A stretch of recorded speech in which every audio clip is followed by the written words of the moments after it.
हर्षित landmark, सपनों का घर जैसा आप चाहते हैं हम बनाते हैं। 1, 2 एवं 3 BHK ready position flats. Call 9827321321।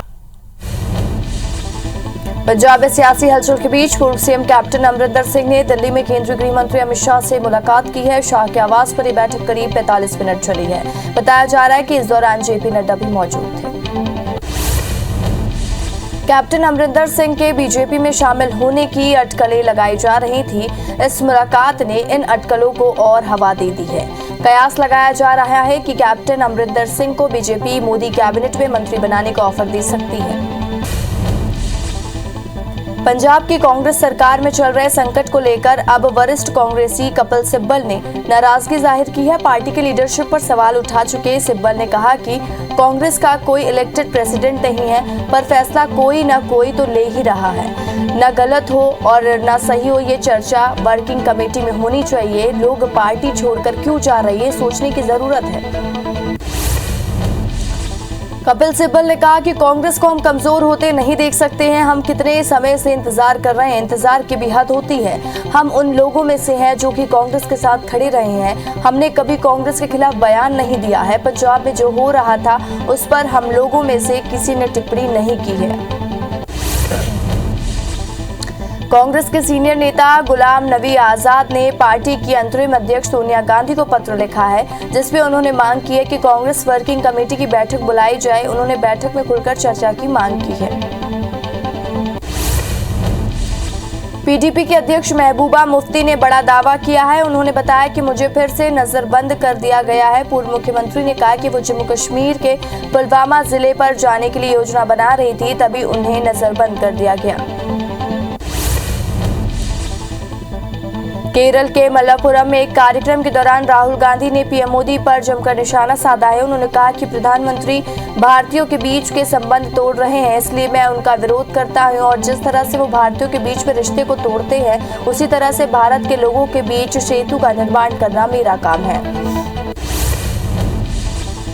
AIMIM chief Asaduddin Owaisi ने यूपी में कट्टरता फैलाने के आरोपी IAS के खिलाफ SIT जांच पर सवाल उठाए हैं। उन्होंने आरोप लगाया कि धर्म के आधार पर उत्पीड़न किया जा रहा है।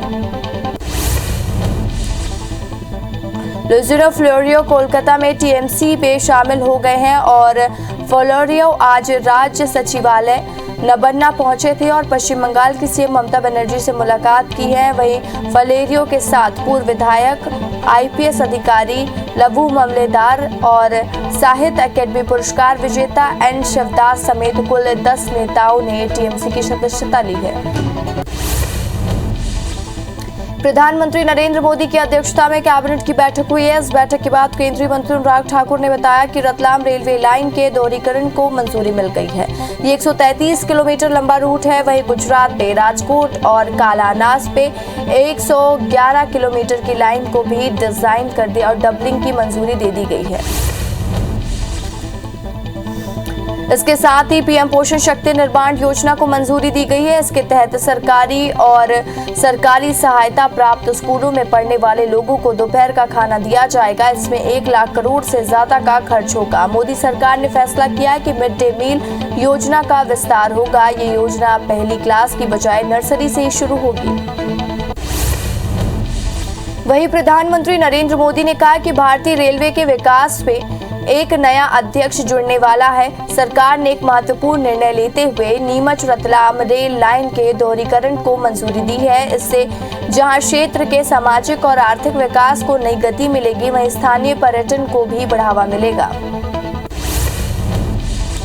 प्रधानमंत्री नरेंद्र मोदी अगले महीने उत्तराखंड दौरे पर जाएंगे। 7 अक्टूबर को वो ऋषिकेश एम्स में ऑक्सीजन प्लांट का उद्घाटन करेंगे। बता दें कि पीएम मोदी केदारनाथ के दर्शन भी करेंगे। अखिल भारतीय अखाड़ा परिषद के अध्यक्ष महंत नरेंद्र गिरी की मौत के बाद उनके उत्तराधिकारी को लेकर फैसला हो गया है। उनके शिष्य बलबीर गिरी उनके उत्तराधिकारी होंगे। अखाड़ा परिषद के 5 परमेश्वरों की वसीयत के आधार पर यह फैसला लिया गया है।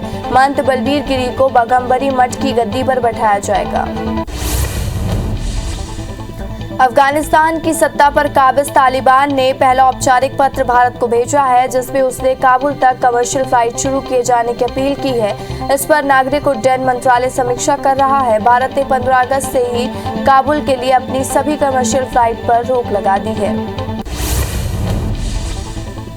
सीएम भूपेश बघेल 30 सितंबर को राजधानी रायपुर में आयोजित कई कार्यक्रमों में शामिल होंगे। सीएम बघेल 11:30 बजे नेताजी सुभाष स्टेडियम में आयोजित मार्ग नामांकन समारोह पर और श्रद्धांजलि सभा में शामिल होंगे। इसके बाद दोपहर 12 बजे पंडित दीनदयाल उपाध्याय ऑडिटोरियम में राजीव युवा मैदान क्लब छत्तीसगढ़ से ओर से आयोजित युवा सम्मेलन में शामिल होंगे। कांग्रेस सांसद शक्ति सिंह गोहिल ने कांग्रेस कार्यालय में प्रेस कॉन्फ्रेंस की। इस दौरान उन्होंने मोदी सरकार पर निशाना साधते हुए कहा कि अडानी मुंद्रा पोर्ट पर 3000 किलो हेरोइन ड्रग्स जब्त किया गया था, लेकिन असल माफिया बेनकाब नहीं हुआ है। सरकार नौजवानों के नशे की आग में झोंकने का काम कर रही है। कोरबा में जिला कांग्रेस कमेटी ने विधानसभा स्तरीय बैठक का आयोजन किया, जिसमें बूथ स्तरीय कार्यकर्ताओं को बीते 2.5 साल में हुए कार्यों को जनता के बीच पहुंचाने और जानकारी देने को कहा गया। इस दौरान कटघोरा विधानसभा प्रभारी प्रशांत ने बताया कि कांग्रेस कार्यकर्ता मजबूती के साथ काम कर रहे हैं। बैतूल के जीएस कॉलेज पर अतिरिक्त कक्षों में लोकार्पण कार्यक्रम में नहीं बुलाने पर नाराज कांग्रेस विधायक निलय डागा अपने समर्थकों के साथ धरने पर बैठ गए और सांसद के खिलाफ जमकर नारेबाजी की। करीब 4 घंटे चले धरने को पुलिस ने जबरन समाप्त कराया। एमपी में कोरोना से हुई मौतों पर सियासत जारी है। महिला कांग्रेस ने कोरोना से दिवंगत हुए लोगों का गायत्री मंदिर में पूरे विधि विधान से तर्पण किया, जिसे बीजेपी मीडिया प्रभारी लोकेंद्र परासर ने नौटंकी बताया है। उन्होंने कहा है कि कांग्रेस दिवंगत आत्माओं का अपमान कर रही है। बिलासपुर सिम्स अस्पतालों में टेक्नीशियन से मारपीट मामले में कांग्रेस नेता पंकज सिंह की गिरफ्तारी की मांग को लेकर लोगों ने एसपी ऑफिस का घेराव कर दिया। इस दौरान उन्होंने पुलिस और कांग्रेस सरकार के खिलाफ जमकर नारेबाजी की और जल्द गिरफ्तारी की मांग की।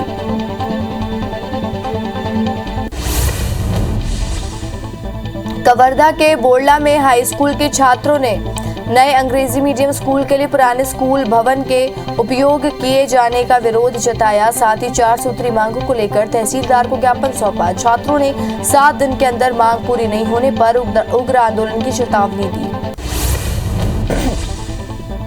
कवर्धा के नदी विहार कॉलोनी की महिलाएं बड़ी संख्या में कलेक्ट्रेट पहुंची, जहां उन्होंने कॉलोनी के पास शराब दुकान खोले जाने का विरोध किया और इसे लेकर कलेक्टर को ज्ञापन भी सौंपा। महिलाओं का कहना है कि शराब दुकान खुलने से शराबियों का जमावड़ा रहेगा, जिससे महिलाओं का घर से निकलना दूभर हो जाएगा।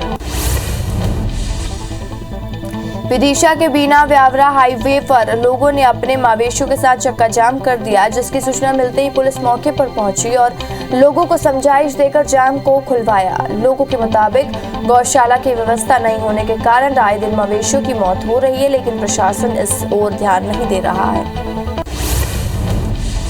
ग्वालियर में जीएसटी की टीम ने वर्धमान ट्रेडर्स के घर और गोदाम पर छापेमार कार्रवाई की है। सुबह से लेकर शाम तक कार्रवाई की गई। विभाग के अधिकारियों ने दिन भर कारोबारी के टैक्स से जुड़े दस्तावेजों की जांच की। हालांकि जीएसटी टीम के अधिकारी ने इसे एक रूटीन प्रक्रिया बताई है। जिले में नागरिक आपूर्ति निगम की भोपाल, जबलपुर और कटनी की टीम ने 4 से 5 वेयर हाउस पर छापेमारी कार्रवाई की है। इस दौरान टीम ने खराब हो रहे अनाजों का सैंपल लिया। जांच अधिकारियों ने बताया कि कटनी के वेयर हाउस से वितरित अनाज बहुत खराब था, जिसकी शिकायत पर उन्होंने छापेमारी कार्रवाई की। जगदलपुर नगर निगम में वीट हार्वेस्टर मशीन खरीदी के भ्रष्टाचार का मामला सामने आया है, जिसमें बीजेपी पार्षद के आरोपों के बाद 7 सदस्य जांच दल गठित की गई है। जहां जांच दल ने किसी भी प्रकार के भ्रष्टाचार के नहीं होने की बात कही है, वहीं अब बीजेपी पार्षदों ने जांच की रिपोर्ट पर असहमति जताते हुए कलेक्टर को पत्र लिखा है। प्रदेश भर में खराब सड़कों को लेकर दायर की गई 2 जनहित याचिका पर बिलासपुर हाई कोर्ट में सुनवाई हुई है और दोनों मामले में कोर्ट ने अलग अलग ऑर्डर जारी किया है। कोर्ट ने राज्य सरकार और बिलासपुर नगर निगम को रिपोर्ट पेश करने के निर्देश दिए हैं। वहीं नेशनल हाईवे और विद्युत वितरण कंपनी को नोटिस जारी किया है। आय से अधिक संपत्ति अर्जित करने के मामले में फंसे retired additional director Mishri Lal Pandey की मुश्किलें बढ़ती नजर आ रही हैं। हाईकोर्ट ने उनकी याचिका पर ईडी की कार्रवाई पर रोक लगाने से इनकार कर दिया है। हाईकोर्ट ने स्पष्ट किया है कि प्रकरण में कोई स्थगन नहीं दिया जा रहा है, लिहाजा ईडी अपनी तरफ से वैधानिक कार्रवाई कर सकती है। खंडवा कोर्ट ने दुष्कर्म के 7 साल पुराने मामले में बड़ा फैसला लिया है। कोर्ट ने मानसिक विक्षिप्त महिलाओं के साथ दुष्कर्म करने वाले आरोपी को 10 साल कैद की सजा सुनाई है। आरोपी कालू ने पंधाना की रहने वाली मानसिक विपरीत महिला के साथ दुष्कर्म की वारदात को अंजाम दिया था। ग्वालियर नगर निगम में 17 लोगों को नौकरी का नियुक्ति पत्र दे दिया है। ये सभी वो लोग हैं जिनके परिवार का मुखिया नगर निगम में किसी न किसी पद पर नौकरी कर रहा था और नौकरी के दौरान उसका निधन हो गया था। सांसद विवेक ने कहा है कि इनकी मौजूदगी में निगम कमिश्नर ने 17 लोगों को नियुक्ति पत्र सौंपा। खंडवा लोकसभा उपचुनाव को लेकर प्रशासनिक तैयारियां शुरू हो गई हैं। सरकारी अमले ने आचार संहिता लागू होने के बाद मतदान केंद्रों को ध्यान में रखकर की जाने वाली जरूरी तैयारियां शुरू कर दी हैं, जिसमें मतदान केंद्रों की व्यवस्था और मार्गों को ठीक करने का काम जारी है।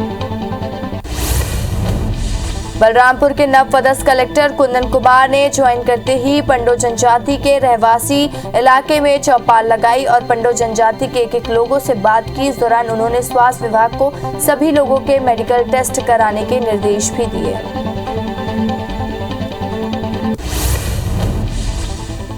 बीजापुर के नगर पालिका क्षेत्र में 2.5 एकड़ की सरकारी जमीन पर अवैध अतिक्रमण का मामला सामने आया है। इसे लेकर सीपीआई ने तहसीलदार को ज्ञापन सौंपकर शासकीय भवनों में अवैध कब्जा हटाने की मांग की है। साथ ही बीजेपी कांग्रेस के बड़े नेताओं पर कब्जाधारियों को संरक्षण देने का आरोप लगाया है।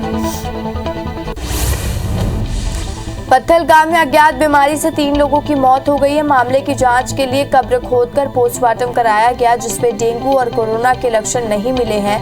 वहीं मृतकों के परिवार के 3 सदस्यों का भी परीक्षण हुआ है, जिसमें किडनी और लीवर में दिक्कत की बात सामने आई है। तीनों को अंबिकापुर रेफर किया गया है। पन्ना के हरसेनी गांव पर गाज गिरने से 2 युवकों की मौके पर ही मौत हो गई, जबकि 2 बुजुर्ग घायल हो गए। इसी बीच अजयगढ़ एसडीएम कुशल सिंह गौतम मौके पर पहुंचे और चारों को अपनी गाड़ी में अस्पताल पहुंचाया, जहां डॉक्टर ने 2 को मृत घोषित कर दिया, जबकि 2 बुजुर्गों का इलाज जारी है। धमतरी के एडवेंचर ग्रीन पार्क के पास एक नवजात लावारिस हालत में मिला है, जिसकी सूचना आसपास के लोगों ने पुलिस को दी। मामले की सूचना मिलते ही रुद्री पुलिस मौके पर पहुंची, जहां नवजात को जिला अस्पताल पहुंचाया। फिलहाल पुलिस बच्चे के माता पिता की तलाश में जुट गई है। दतिया में भाई बहनों की लाश मिलने से पूरे इलाके में सनसनी फैल गई है। दोनों मृतकों के मुंह से झाग आ रहा था और गर्दन में निशान थे। सूचना पर पहुंची पुलिस ने शव को पोस्टमार्टम के लिए भेजकर जांच शुरू कर दी है। ग्वालियर जिले के बड़ा गांव में सौतेली मां ने 10 साल के मासूम को चाय पिलाकर हत्या कर दी और करीब 3 साल पहले राजू की पहली पत्नी की एक्सीडेंट में मौत हो गई थी, जिसके बदले में क्लेम में 16 लाख रुपए मिले थे, जिस रकम को पिता ने मासूम के नाम पर जमा रखा था, जिसके लालच में महिला बच्चे को जहर देकर उसकी हत्या कर दी।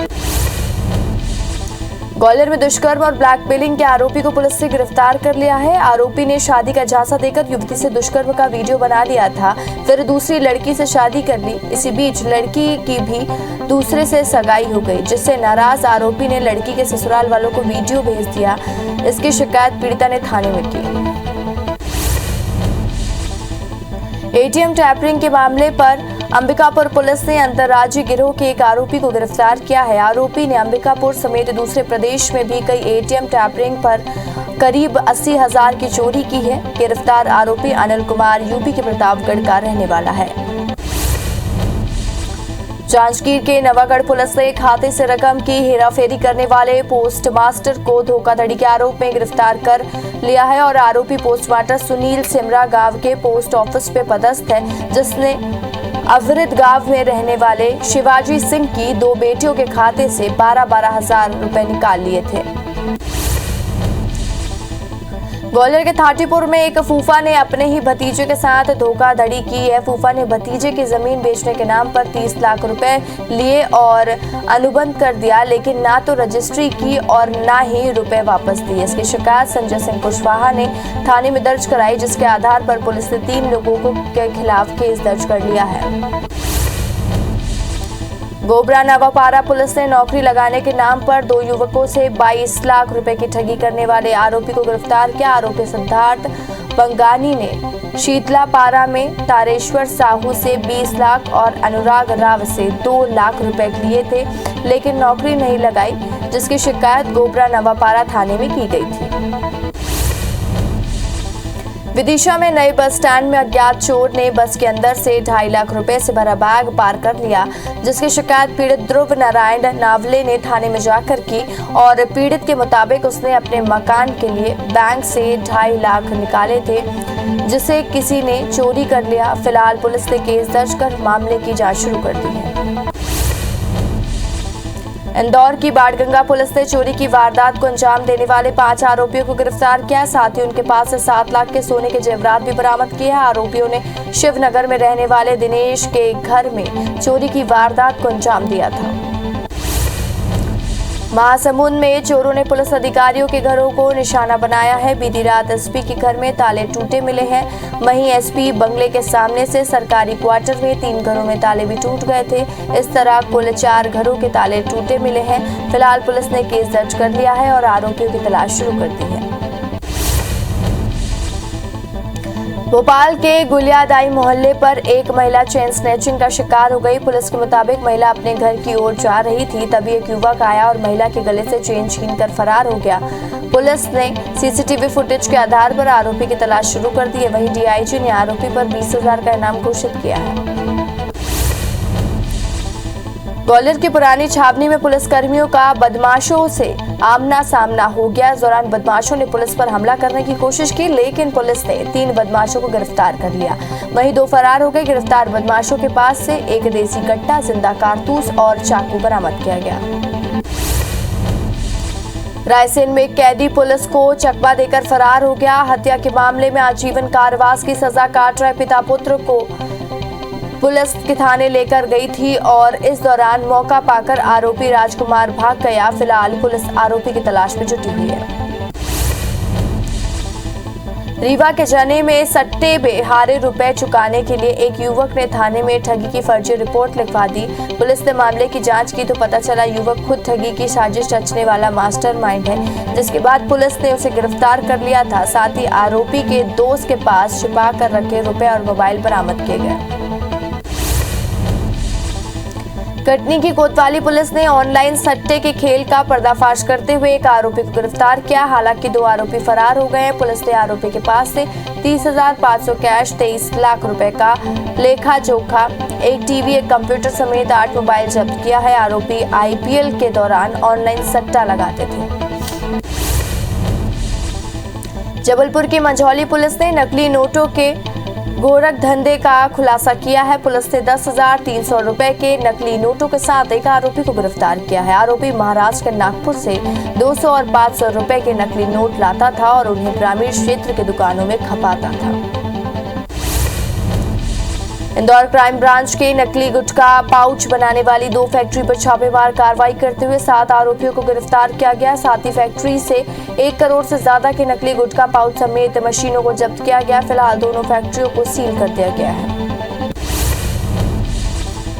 बलरामपुर की सनावल पुलिस ने रेत माफिया पर बड़ी कार्रवाई की है। पुलिस ने पांगन नदी में अवैध रेत उत्खनन और परिवहन करते हुए 4 जेसीबी और 16 ट्रैक्टर जब्त किए हैं। बताया जा रहा है कि यहां से रेत निकालकर उत्तर प्रदेश भेजी जाती थी। पुलिस की इस कार्रवाई से रेत माफिया में हड़कंप मच गया।